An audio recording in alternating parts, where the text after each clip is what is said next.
El 29 de agosto de 1966, los Beatles subieron al escenario para la última actuación de su tercera gira triunfal por Estados Unidos. Desde que publicaran su primer sencillo, apenas 4 años antes, habían dado más de 1000 actuaciones ante más de 10 millones de seguidores entregados, desde Memphis a Manila. Pero este sería el último concierto de los Beatles.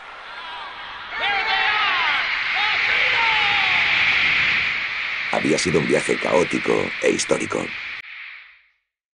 La industria de los conciertos se inventó unos 15 minutos después de que terminara esa gira.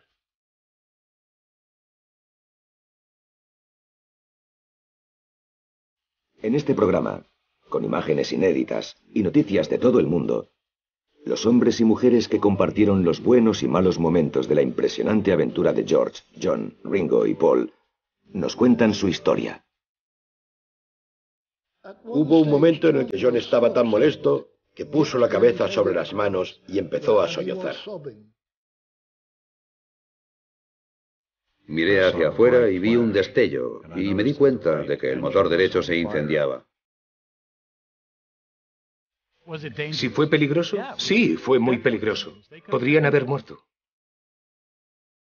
Era normal para ellos, tan normal como ser cajeros en un supermercado. Su trabajo era ser un Beatle. La música de los Beatles se ha convertido en uno de los artículos artísticos más valorados de la historia. Pero esta es la historia de cómo, hace 40 años, sus actuaciones revolucionaron la industria de la música e inventaron involuntariamente una cultura juvenil, y por qué en el punto álgido de su fama desaparecieron de los escenarios. Los Beatles inéditos.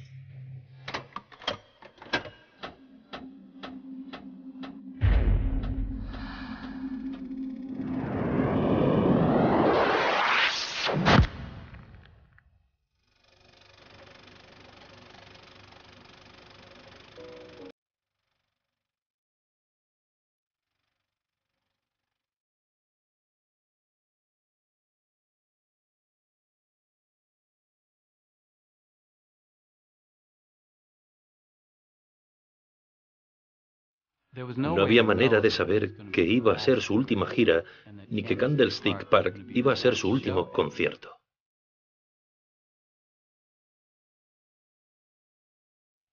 Estábamos muy quemados y muy cansados. Teníamos sobredosis de todo aquello, así que teníamos muchas ganas de que se terminase. Nunca se hizo un anuncio, ni entonces ni más tarde, para decir que se habían acabado los conciertos. 25.000 seguidores se congregaron para ver el último concierto de la tercera gira estadounidense de los Beatles. No hubo una grabación oficial del concierto, pero un chico de 15 años llevó su cámara y capturó un documento histórico único.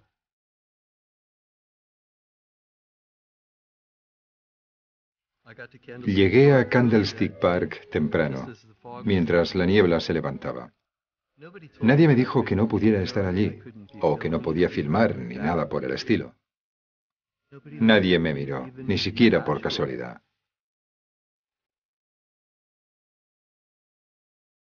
La categoría de mayor grupo de música de la historia de los Beatles se cimentaba sobre una planificación sin precedentes de giras y actuaciones en vivo.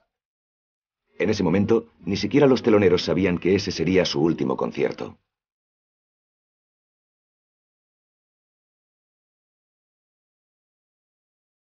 Pero la película de Barry Hood capturó todos los elementos que convirtieron inevitablemente a Candlestick Park en el final de la carretera.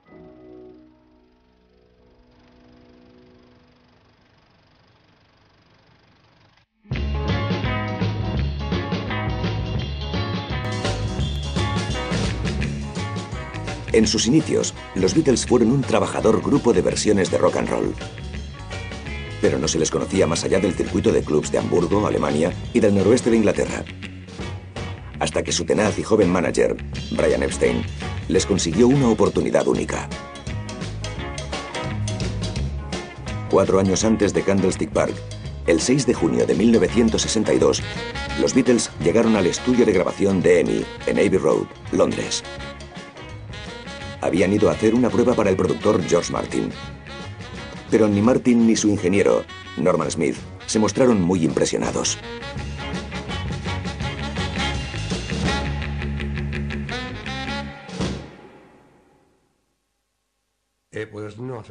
No fue una prueba muy impresionante para ellos. Sin embargo, les llevamos desde el estudio a la sala de control. Y George Martin, empezó a darles una charla sobre lo que él quería si les contratara para EMI, la mayor empresa de grabación del mundo. Tras la charla, George Martin les preguntó si había algo que quisieran decir. Y se hizo el silencio, nada. Y de repente, George Harrison, que nos miraba a George Martin y a mí de arriba abajo, dijo: sí, no me gusta tu corbata. La irreverente confianza de los Beatles era sorprendente y original, y cautivaría a una generación de adolescentes de la posguerra y a los periodistas profesionales, aburridos con los famosos de la década de los 50. This thing about Ted, he's saying that he couldn't distinguish. I can't understand the Ted. Queen's English. I can't understand Teddy saying that at all, really. We're not going to vote for Ted. Hay que recordar que en esa época los cantantes de pop no tenían opinión. Por eso, Cliff Richard, ¿qué opiniones tenía? No lo sé.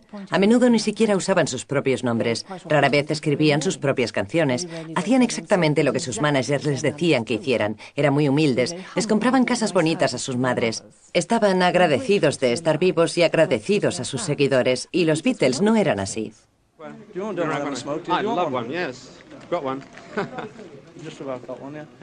Aparecieron y lo pusieron todo patas arriba. Era muy interesante estar con ellos. Parecía que no tuvieran ataduras ni responsabilidades. No tenían que comportarse como los jóvenes tenían que comportarse en esa época. La imagen de los Beatles parecía un invento atrevido y radical. Pero amigos íntimos, como Tony Bramwell, sabían que solo eran ellos mismos.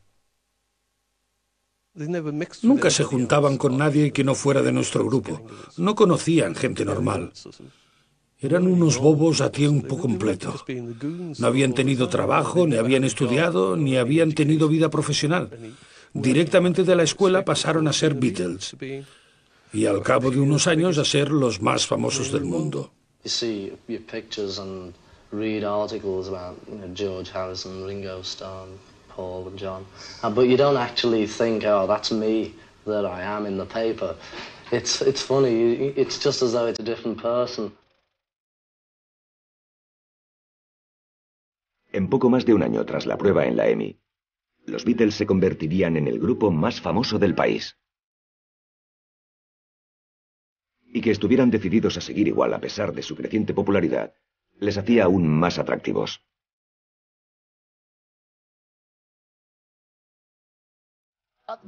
El centro de esa gran Beatlemanía era que en realidad eran 4 chicos de Liverpool muy normales. La falta de glamour que tenían era parte de su encanto, parte de su atractivo.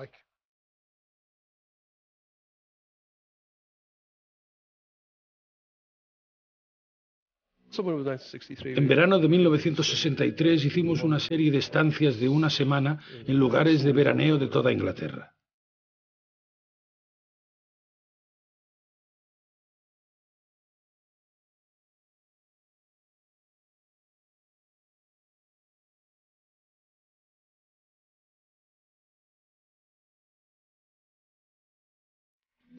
Tomamos el sol y nos divertimos en las piscinas de los hoteles. Gente de Liverpool en la costa.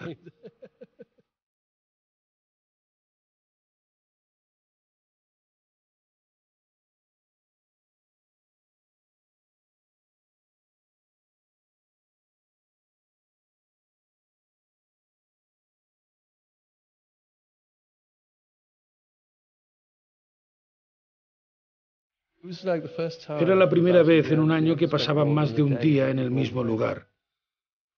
Podíamos deshacer un poco las maletas en el hotel y comer comida decente en un horario normal.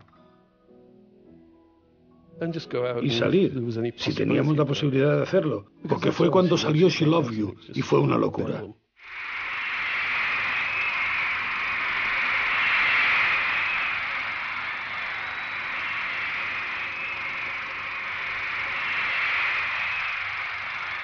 She Loves You fue el tercer número 1 consecutivo de los Beatles, que ya eran figuras de la música. Pero su éxito en las listas estaba alentado por un implacable programa de actuaciones en directo. Durante 1963 y 1964, junto a un pequeño séquito de amigos que conocían desde la escuela, dieron más de 200 conciertos, solo en el Reino Unido. Teníamos una pequeña furgoneta blanca y dábamos vueltas, paseábamos, cantábamos canciones y tocábamos. A veces John conducía y lo hacía fatal, porque no veía nada. Pero quería conducir. Íbamos por el Horseshoe de Gales. El ciego de John Lennon zigzagueaba por toda la carretera.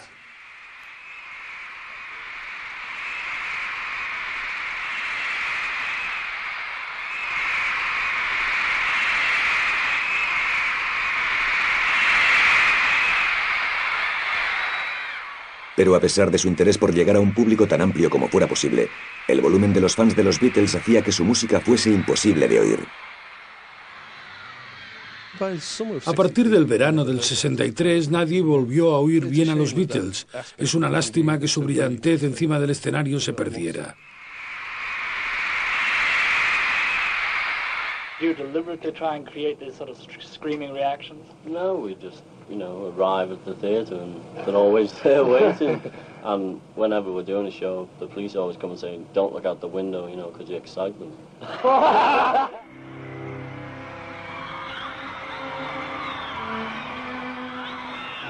El domingo 13 de octubre de 1963, los Beatles tocaron en el London Palladium. La histeria que rodeó ese concierto no tenía ningún precedente.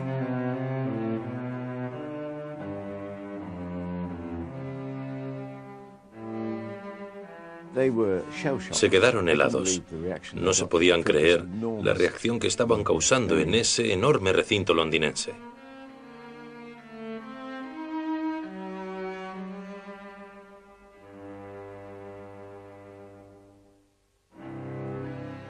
Al final yo estaba con ellos en el camerino y se preguntaban, ¿dónde podemos ir? Porque sabían que fueran a donde fueran, causarían un caos. Y John dijo, vayamos a tu casa.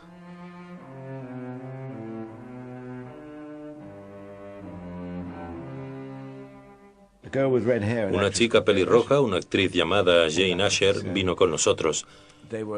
Y les molestó descubrir que yo solo tenía 2 botellas de Matthew Rose, que era lo que bebíamos en los 60. John le preguntó a Jane Asher cómo se masturbaban las chicas. Me parecía increíble que fuera tan descarado. A la mañana siguiente fui hasta King's Road a comprar la primera edición de los periódicos y me pregunté, ¿fueron realmente ellos los que estuvieron en mi estudio anoche?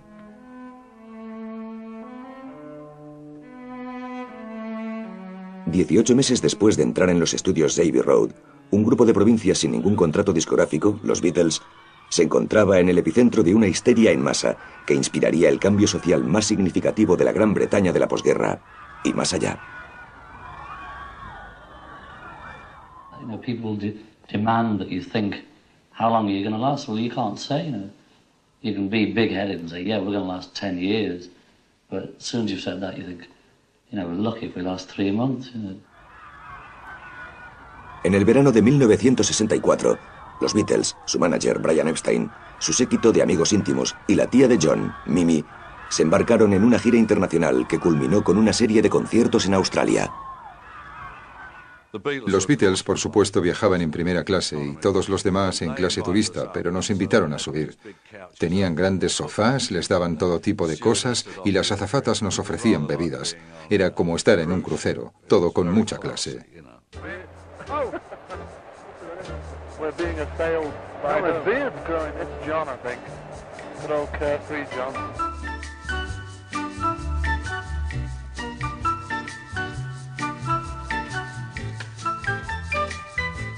Entre sus compañeros músicos, los Beatles tenían reputación de ser un grupo más realista que el resto de sus colegas.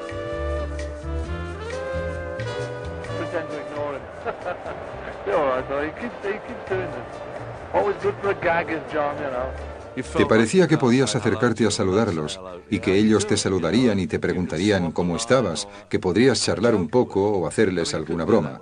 Eso no se podía hacer con Elvis, con Bobby B o con Cliff Richard, con ninguno de esos, porque eran estrellas.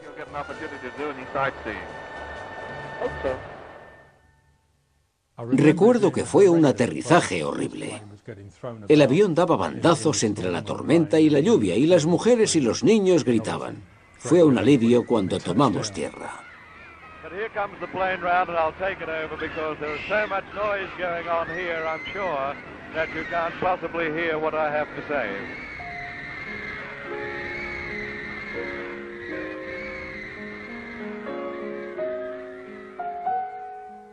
Los Beatles llegaron a Sydney, Australia, el jueves 11 de junio de 1964. Las lluvias torrenciales podrían haber hecho que otras estrellas entrasen directamente a la comodidad de sus limusinas, pero armados con paraguas, los Beatles parecían encantados en la parte de atrás de la camioneta de su promotor, mientras saludaban a los fans.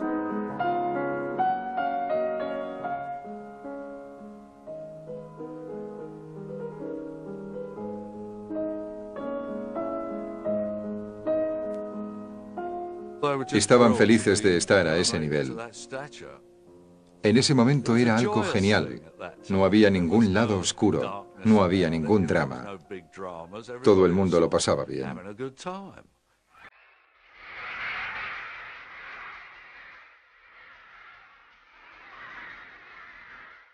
Los Beatles se mostraron encantados, aunque ligeramente perplejos, al ver que su fama se extendía hasta la otra punta del mundo.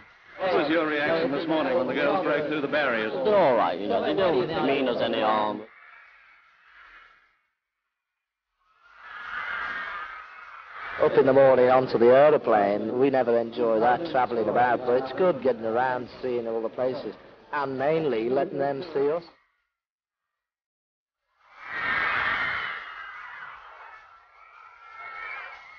I don't think I've met any funny people that I didn't like, even the egg throwers that we met. It turned out to be quite okay. Get down, will you? We're on telly here. What have you liked most of all here? The girls, fantastic.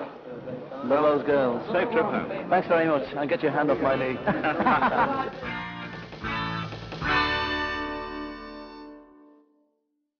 Estaban todos alucinados por lo que había ocurrido.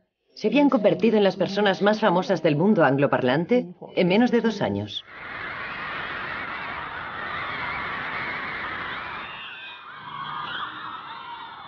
También eran el grupo más rentable de la historia de la música. Y su siguiente objetivo era el mayor y más lucrativo mercado de todos. Paul, this is an odd question. What do you think about all these newsmen around? Does it ever bother you? The best thing about you lot, you know, is that on the plane we can trust you, you know. Larry Kane y Ivor Davis formaban parte de una pequeña expedición de la prensa invitada a compartir la aventura más ambiciosa de los Beatles. Salíamos con ellos, compartíamos una copa, les entrevistábamos. ¿A alguien se le ocurre que lo hiciésemos hoy con los Rolling Stones o con cualquier otro? Habría 35 vigilantes bloqueándote el paso, el acceso sería imposible. Eso fue lo increíble de ese viaje de los Beatles. Nos acercábamos y les hacíamos preguntas cuando queríamos. La gira estadounidense se organizó rápidamente, por decirlo de algún modo. Eran 24 ciudades en 33 días. Fue impresionante. Y yo me cansé mucho. Creo que nunca he estado tan cansado como en las giras de los Beatles y no sé cómo lo aguantaban.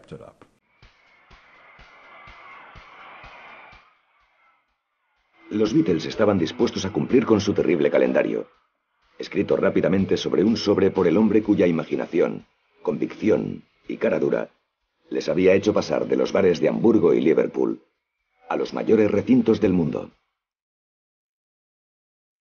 Su manager, Brian Epstein.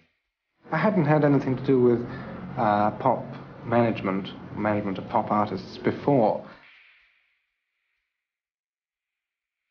This was quite a new world, really, for me.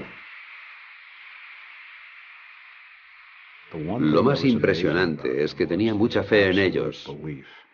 Una vez me dijo que los niños del año 2000 seguirían escuchando a los Beatles. Eso fue en 1964. I never thought they would be anything less than the greatest stars in the world.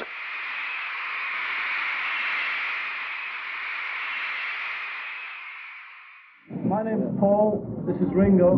John. George. Good night. He always tells him who I am. En apenas 2 años, Epstein había pasado de ser el director de una tienda de discos de provincia a dirigir la mayor y más lucrativa gira de la historia de la música. Pero desde el primer concierto en el Cow Palace de San Francisco, quedó claro que no estaba en su terreno. 18.000 personas en el Cow Palace. 2 conciertos. Era una de las mayores multitudes que habían visto en su vida y la cosa se les estaba yendo de las manos.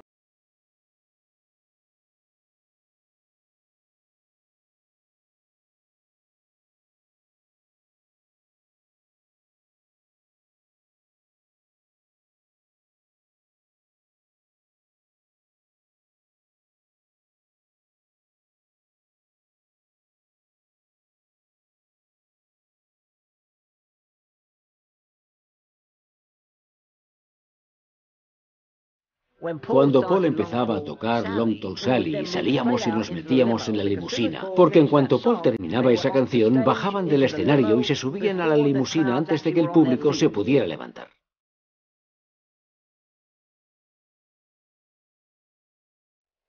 $7.000 de las 29.000 personas del Empire Stadium de Vancouver subieron al escenario. El público se acercó y chocó contra el escenario y tuvieron que llevar policías a caballo para hacerles salir. Corrí y ellos corrieron y había policía montada y un montón de barro.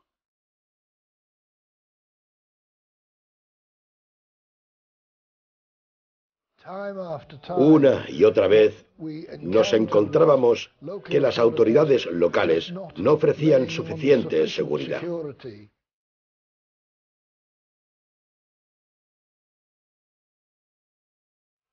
En Dallas, en el Cabanian Motor Inn, la gente se apelotonaba contra una ventana de cristal y al final 3 personas la atravesaron y sufrieron heridas graves.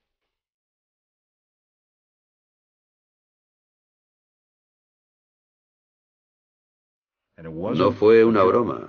No era qué noche la de aquel día. Era de verdad.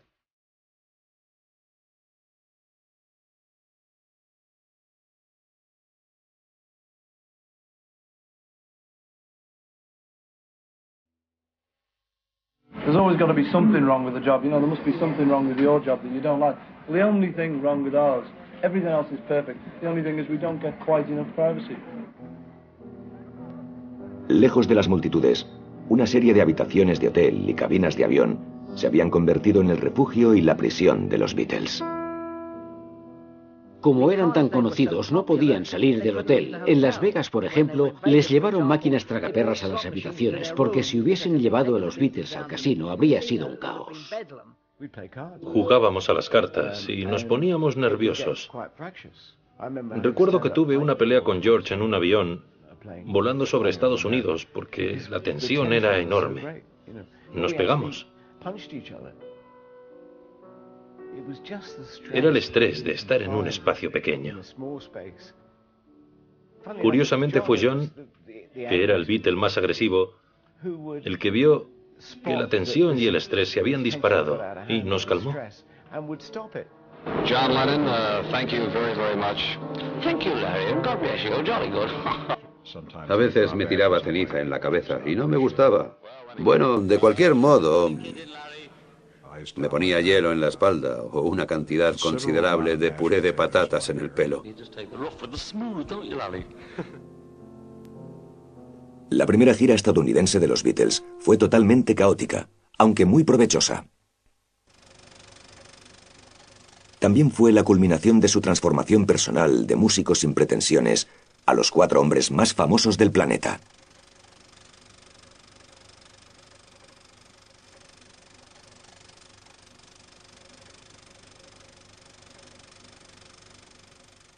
Los conciertos de Estados Unidos fueron a una escala que el mundo del entretenimiento no conocía. Estábamos inventando la nueva era del concierto de pop y rock.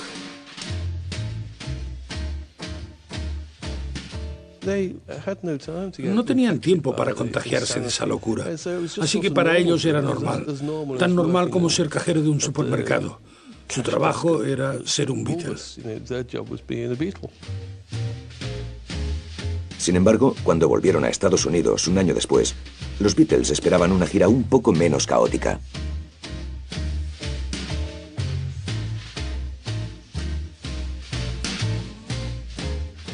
En 1965 eran un poco menos tolerantes con toda esa locura. Querían una gira más madura, con un calendario mejor, y la tuvieron. Creo que hicimos 14 ciudades en 28 días, o algo así. Y, por supuesto, el mayor recinto fue el Shea Stadium de Nueva York. En el primer concierto de su gira estadounidense de 1965, los Beatles tocaron ante un récord de público. 55.000 personas. Fue el punto más alto de su carrera hasta entonces. Pero también supuso una dura muestra de las frustraciones de tocar a esa escala. Fue el mejor en cuanto al dramatismo y a la emoción, pero fue el peor en cuanto a la música.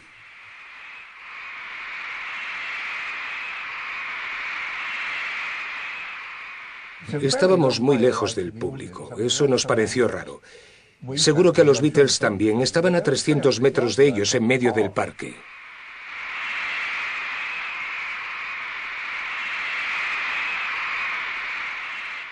Varios años antes, podían coger un cigarrillo a medio fumar de las chicas de la primera fila.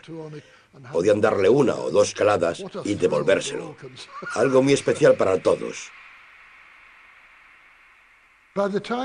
Cuando llegaron al Shea Stadium, sentían la presión de intentar conectar con los 56.000 fans de las gradas.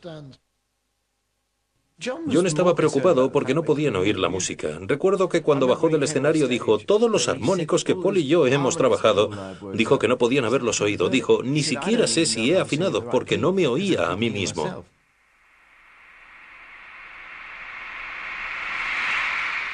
We've proved that we can be heard and screamed at all at once, you know. But still, if the people do want to scream, you know, it's up to them. They've paid to get in, you know. Who are we to say what they should do when they get in? Los Beatles respetaban la devoción de sus fans. Pero los problemas del concierto del Shea Stadium habían sido graves y nunca se solucionaron del todo. El mejor momento de los Beatles marcó el principio del final para ellos como grupo de conciertos. Tras eso, todo empezó a ir mal. Las cosas empezaron a torcerse. Los problemas se hicieron más y más grandes. Ya no era una expedición feliz. Los problemas de los Beatles en la gira no se limitaban al escenario. Congregaban un público más numeroso y ganaban más dinero que ningún otro grupo antes que ellos. Pero sus managers ni siquiera podían conseguirles un avión decente. Nos marchábamos de las ciudades gemelas de Minneapolis y St. Paul. Había mucho movimiento y estábamos impacientes por subir al avión. Aquí Larry Kane con los Beatles volando por Estados Unidos. Había un tipo con un sombrero de cowboy, una botella de Jack Daniels y los pies sobre la mesa. Y había una timba detrás que eran los Beatles y Brian. Miré hacia afuera y vi un destello y me di cuenta de que el motor derecho se incendiaba. Me levanté con tranquilidad y me acerqué a la cabina, pero por desgracia los dos pilotos se estaban tomando un whisky con soda con los Beatles. Paul dijo, se incendia un motor, y todos miramos, y vimos que era cierto, que se incendiaba. Lennon se levantó e inmediatamente fue hacia la puerta. Intenté explicarle que no podía salir por la puerta a 4.000 metros o moriría, y me dijo, me voy al cielo con Buddy Holly. El avión defectuoso de los Beatles era sintomático de los graves problemas de la organización de sus giras. Era la prueba tangible de una inocencia encantadora, pero imposible de aguantar por mucho tiempo. Nadie entendía su valor en ese momento. Brian estaba contento porque les pagaban las habitaciones de hotel en Estados Unidos. Les daban una suite en el Plaza y decían, esto es genial. No sabían que 3 pisos más arriba había otra suite que era el triple de genial. Así que no es de extrañar que cuando alquilaron un avión, ese avión debería haberse jubilado hace años. Que se incendiara un motor no fue una sorpresa para nadie. Curiosamente, mientras estábamos en el avión, nadie pareció muy preocupado, salvo George.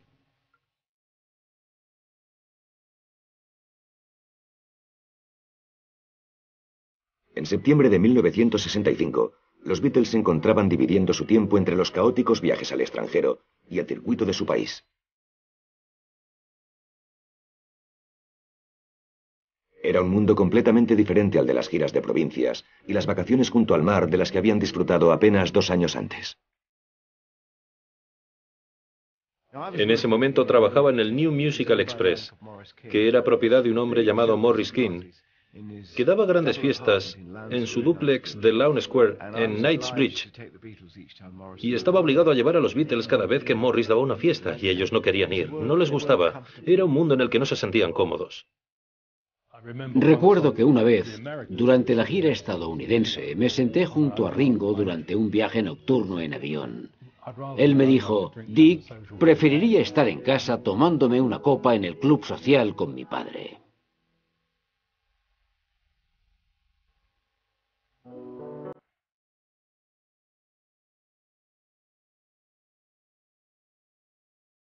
Los Beatles empezaban a cansarse de las implacables giras.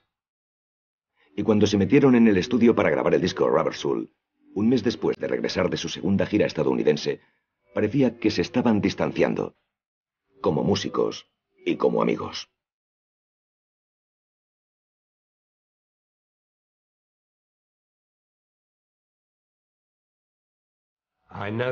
Casi enseguida me di cuenta de que algo no iba bien. El ambiente, particularmente entre Paul y John, ese ambiente familiar ya no existía.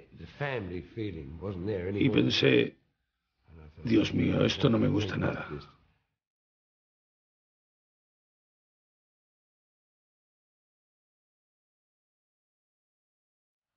Habían probado diferentes cosas de la vida. A George le encantaba la India. John quería meterse en una habitación de hotel a leer libros extraños.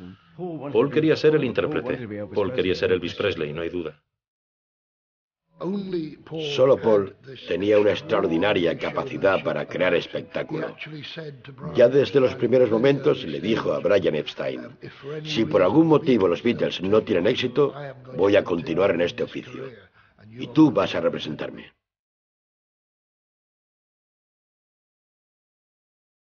Is there any pleasure at all, except for the money, in traveling abroad? Sometimes it's not good, and sometimes it's good like any job.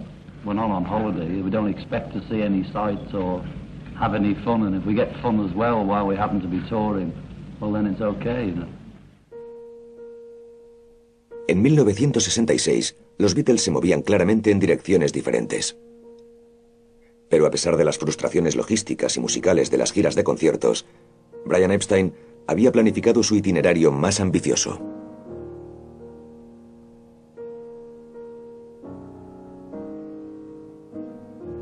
En junio de 1966, los Beatles viajaron a Japón, donde encontraron una operación de seguridad que parecía exagerada incluso para el grupo más famoso del mundo. Los Beatles pensaron que las grandes medidas de seguridad eran para protegerles de sus fans. Pero no era así. Era para protegerles de una amenaza de muerte de una facción estudiantil que consideraba que el recinto de Budokan en Tokio era demasiado sagrado para que lo usara un grupo de rock. If somebody from Japan, if a dancing troupe from Japan goes to Britain, nobody tries to say in Britain that they're violating the traditional laws, you know, or that they're trying to spoil anything. All we're doing is coming here and singing because we've been asked to. Better to watch singing than wrestling anyway. La seguridad japonesa era insoportablemente protectora. Pero cuando los Beatles llegaron a las Filipinas, recibieron un trato completamente diferente. Did they come up and start physically threatening you? Yeah, go on, you say we got to the airport and our road managers had a lot of trouble trying to get the equipment in because the escalators had been turned off and things. So we got there and we got put into the transit lounge. And then we got pushed around from one corner of the lounge to another, you know. You treat like ordinary passenger. Ordinary passenger, you were saying. It's an ordinary passenger. He doesn't get kicked, does he? En Manila, accidentalmente, ofendimos a la primera dama de Filipinas, Imelda Marcos, y a su marido, el presidente Ferdinand Marcos, al no asistir a una función en el Palacio Presidencial. They were obviously, you know, trying to make it rough for us and knew we couldn't do anything. Se organizó una campaña de odio. El palacio envió matones para hacernos la vida lo más difícil posible durante el resto de nuestra estancia. Would you go to Manila again, George? No, I didn't even want to go that time. Me too. No, because we'd heard that it was a terrible place anyway, and when we got there, it was proved.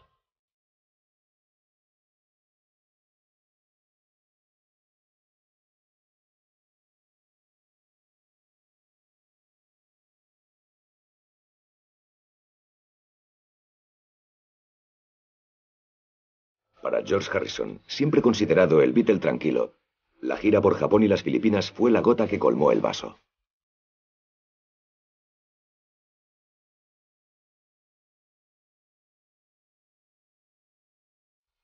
A George Harrison no le gustaba volar, solo volaba con los Beatles, porque era la única manera de cruzar el mundo y hacer todas esas actuaciones, por eso lo hacía.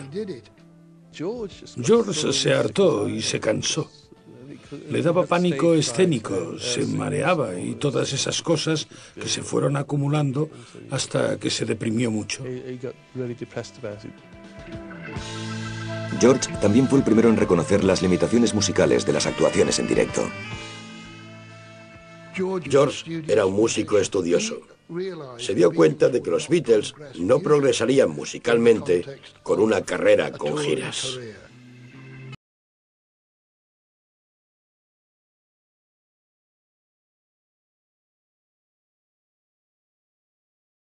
Ya se habían comprometido a hacer otra gira estadounidense más. Y el asunto de la seguridad, que ya era un dolor de cabeza para todos, se vería exacerbado por un nuevo problema. Todo empezó con un artículo publicado en un periódico ese mismo año.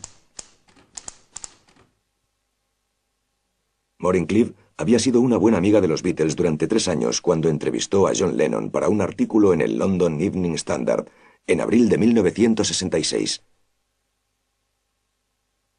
Fui a pasar el día y pasé por la casa con él. Tenía una serie de objetos extraordinarios. Tenía una armadura llamada Sidney y creo que tenía un perro de peluche. Dijo que en ese momento le interesaba mucho la religión. Estaba leyendo cosas sobre la religión y de repente me dijo esa frase.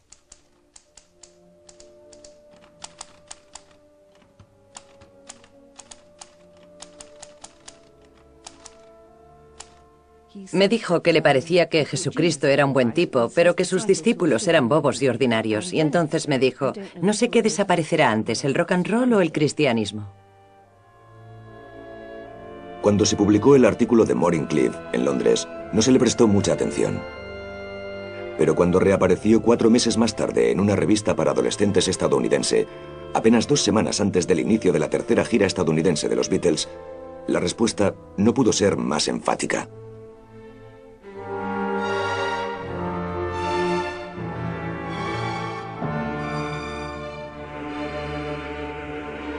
Bonfires of books and records, this one was at Longview, Texas. The Ku Klux Klan seized the opportunity to show their Christian zeal. The basic philosophies and the beliefs of the Klan has always been to uphold Christianity. No podía creer lo que había ocurrido. No tenía ningún sentido. No entendía qué les pasaba. Creo que a la mayoría de los británicos nos sorprendió esa reacción. I think most people are Christians and believe in God, and I'm just not used to this sort of thing. But are you burning your Beatles records? Yes, sir, I burn them. You burn them all yourself? I've already burned them.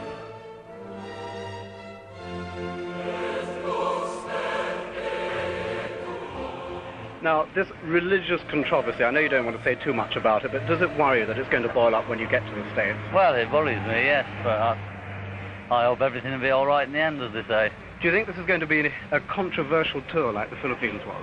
Oh, no. No, it's going to be fine. What makes you say that, Paul? Oh, it'll be fine. You watch. Yeah, great. Cuando llegaron a Chicago para su primer concierto, los Beatles habían recibido amenazas de muerte, boicots de radio y hogueras de discos. Su agente de prensa, Tony Barrow, tuvo que preparar al preocupado John Lennon para un recibimiento hostil. Nos vimos en la suite de Brian Epstein para hablar de ello. Estábamos solos, Brian Epstein, John y yo. John dijo, decidme cómo ocuparme de esto. Diré lo que creéis que tengo que decir, pero no quiero pedir perdón, porque no creo que tenga que pedir perdón por nada.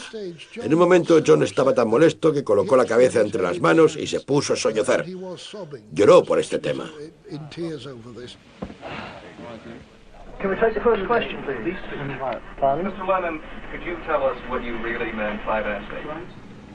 When I was talking about it, it was very close and intimate with this person that I know who happens to be a reporter.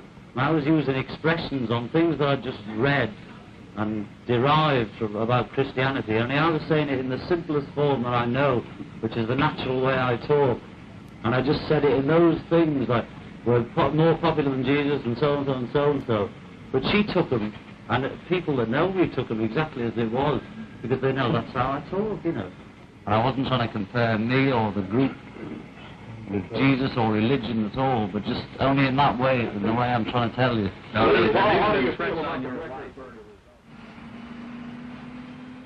La larga y complicada explicación de John llegaba demasiado tarde y era demasiado ambigua para apaciguar a las comunidades cristianas del cinturón de la Biblia estadounidense. Ku Klux Klan, being a religious order, is going to come out here the night that they appear at the Coliseum here to stop this performance. This is nothing but blasphemy.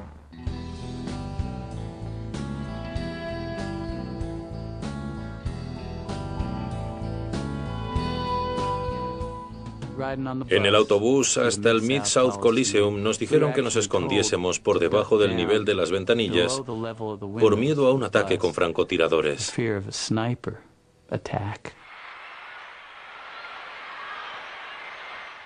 Los Beatles estaban tocando la tercera canción cuando alguien lanzó un petardo desde la galería. Explotó en el aire.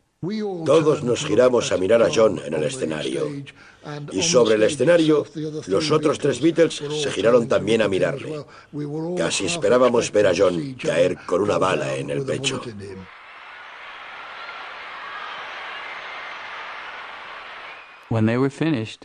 Cuando terminaron, en 60 segundos estaban en el autobús, sudados, limpiándose con toallas. Y el autobús se marchó de allí. La experiencia de los Beatles en Japón y las Filipinas había hecho que George se opusiera a las giras. Pero otro Beatle también se estaba cansando de la carretera. It doesn't matter about people not liking our records or not liking the way they look or what we say. You know, they're entitled to not like us, and we're entitled not to have anything to do with them if we don't want to, or not to regard them. You know, we've all got our rights, you know. Pero aparte de las amenazas de muerte y las protestas políticas, al grupo más rentable de la historia le seguían negando las comodidades más básicas a la hora de tocar. En St. Louis, el promotor que organizaba el concierto no quiso gastarse $400 para cubrir el escenario y llovía, así que se empaparon. Saltaban chispas entre Paul y el micrófono. Cada vez que tocaba el micrófono o se acercaba a él, recibía una pequeña descarga. Le dieron a nuestro técnico, Ed Freeman, el cable de alimentación envuelto en una toalla. Y tenía instrucciones de no parar mientras solo recibiera descargas, pero si se caía al suelo, yo tenía que desconectar la corriente. ¿Si fue peligroso? Sí, fue muy peligroso. Podían haber muerto. En retrospectiva, vemos que la cosa era muy poco profesional.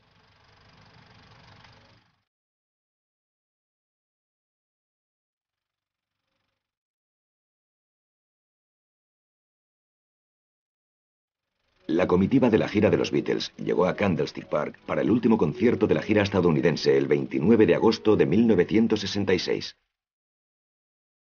Mientras se preparaban para la última actuación, Barry Hood, un adolescente fanático del cine, lo grabó todo. capturó la perfecta demostración de la falta de profesionalidad que empujó a los Beatles a convertir este concierto en su última actuación en directo. Hubo una gran pelea entre el director del equipo y el director del campo de Candlestick Park, porque creía que el equipo dañaría el campo de béisbol.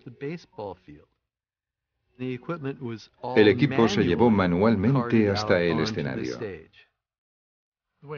Solo había 3 técnicos en la gira, y todos acabábamos haciéndolo todo.